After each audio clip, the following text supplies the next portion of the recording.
Hey everybody, Nick here, and today I want to share with you a terrible and disturbing revelation. This revelation came to me not in a terror of night or in the heat of day, but in the morning. I was getting ready to go to work, and as I will sometimes do, wanted to take a gear picture to put on the Instagram as content and whatnot. And so as I put this picture together, I set down my saddleback leather slim laptop bag. Got this for review here for the channel. I had my fancy little leather wallet here. I had my fancy tie scribe bolt, everyday carry Montblanc rollerball, store to pen. I had my fancy Tudor Pelagos wristwatch going on right here. And I had my carbon fiber Chris Reeve knives Nandi, given to me by my lovely freaking viewers. And as I sat there, as I stared at this wonderful array of fancy freaking items, I realized it just clear as like a bolt of lightning from the freaking heavens. Oh my God, I'm a fashion blogger. No, okay. First off, don't get me wrong here. There's nothing wrong with being fashionable, of course. But this is not something I was intellectually prepared to realize. As somebody whose fashion sense has been roundly panned my entire life, yet somehow I've turned into a fashion blogger, and I tried to convince myself, no, this can't be. No, this is not you. But then I look in the OED, Oxford English Freaking Dictionary, looked up fashion, conventional usage in dress, mode of life, etc., especially as observed in the upper circles of society, and the conformity to this usage, often personified or quasi-personified. Oh, God, I'm hosed. I'm a fashion blogger. And the thing is, the more I think about this, the less I can avoid it, the less I can pretend it to be a falsehood. Because, okay, watches are all about fashion. I may review watches from a function-forward perspective, but watches are fundamentally fashionable items. There is a reason that you buy a fancy watch from a jewelry store, not from a hardware store. These are jewelry and fashion, and I am hosed, and I am a fashion blogger. Oh, God. Bags and wallets, you can go either way. I mean, you can have utilitarian bags, and a lot of the ones I've carried previously, like the GoRuck GR1, that's kind of a utility-focused bag, but the thing is that too can be fashionable, and of course bags are the highest of freaking fashion. You can get your Coaches and your Louis Vuittons, your Birkins and Merkins and whatever the heck they're all else called. You can do that, and you can have fashion of function or a mix of the two, and damn it, this is fashion. I'm a fashion blogger. And of course, pens. You can have just a good old-fashioned boring freaking pen. You can carry a Bic freaking pen all of your freaking life, or you can go fancy, and you can do something like this that's beautifully machined titanium with all kinds of nice finishes and a beautiful functional cartridge. But then here I am carrying a fancy one. I don't know. It's fashion. And even pocket knives. Pocket knives are absolutely fashion items. I mean, let's be real here. I could have all of the knife I could ever need for like $35 in plastic and D2 freaking steel, and you're at through here. This is the only knife I could ever really need in my life. I mean, sure, you can specialize a little bit. There are functional improvements, but a huge portion of all of the thing that we do in the knife world is for style, for aesthetics, to match a personal taste and aesthetic. But absolutely, that is fashion. And of course, pocket knives have trends as well. Because remember that overbuilt frame lock, that was a fad, just like parachute pants. In 20 years, we're going to look at overbuilt frame locks and go, what was I wearing in the 2018s? Or the modern slip joint thing, that is the new black DLC. And God knows flipper frame locks. I mean, guys, yeah, so, and of course there are other fashion analogies there too. Once a big design house starts doing it, you'll see it trickle down to all the budget makers. A respected custom maker or a big production company is often going to set a trend. You're going to see something drop from like Spyderco or freaking, I don't know, Elijah Isham, there were all these other folks, and the next thing you know, a bunch of people are piling on and trying to do the same kind of things. It's brutal. And this is the same damn thing in like H&M and freaking the Chanel, there you go.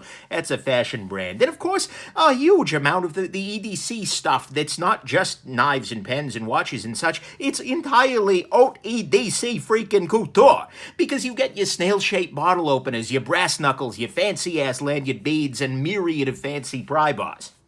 I mean, let's face it, if we were a bigger community, there would be a store in the mall. There would be the Rodeo Drive of EDC carrying all of this kind of stuff. But the thing is, it's absolutely, it's all fashion. And heck, we are trendsetters. We are still pretending as a community that the EDC world didn't get into fidget spinners about 8 months before every middle schooler in the USA did. I mean, seriously, who can set trends like we can? That's nobody. And I know what you're thinking, because I thought this same thing. I'm thinking this too. But Nick, you're saying, Nick, no, I'm not fashionable. None of this can be fashion. The thing is, it might be the case, because you may be fashionable in just this one domain. I mean, there are people out there who are always on top of the watch game while dressing generally with no concern for the rest of the world. There are people who always have the latest phone and the latest laptop, but still drive a minivan from the 1990s. Or you can get people with a fancy-ass complement of EDC gear, fancier than Iggy freaking Azalea, yet who swap between 4 identical pairs of pants 99% of the time. By the way, it's called a capsule wardrobe. Beautiful freaking thing, people.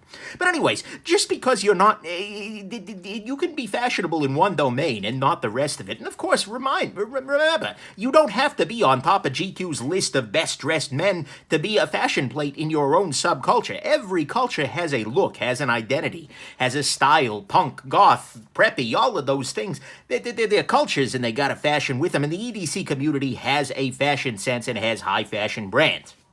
I mean, in the watch world, that's easy.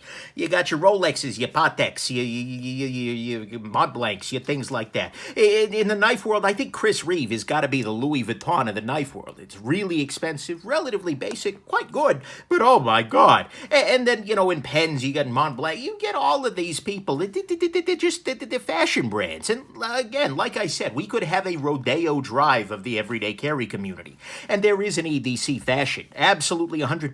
Because walking around Atlanta during Blade Show 2017, it was amazing. I'm just sitting there hanging out in the vicinity of the hotel, and I could tell within a freaking heartbeat with like 90% accuracy whether somebody was heading to Blade Show or not, just on the basis of their dress. Let's be real here.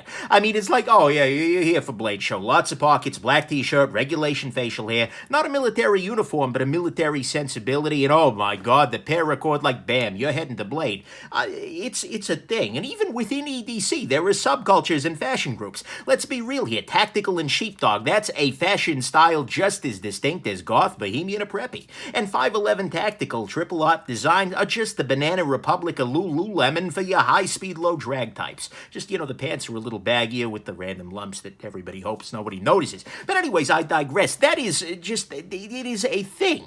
And of course, every culture, every fashion culture has style icons, and they are out there. You see them in the everyday carry community. You people who are just like, oh, wow, this person got one, now everybody's freaking got one. I mean, that's the whole world of influencer marketing, which I'd love to pretend I am not a part of, but probably, unfortunately, am. But, I personally have realized that my style icon, without even thinking, not like ever, is apparently Indiana freaking Jones. Like, I realized this. It was just like, oh, God, no, I have a style icon. I have no right to it. I'm not an archaeologist. I'm not a badass, but it seems to be there. And so, this absolutely, the EDC world is fashionable. And of course, mind you, all of this video, all of this doesn't change anything.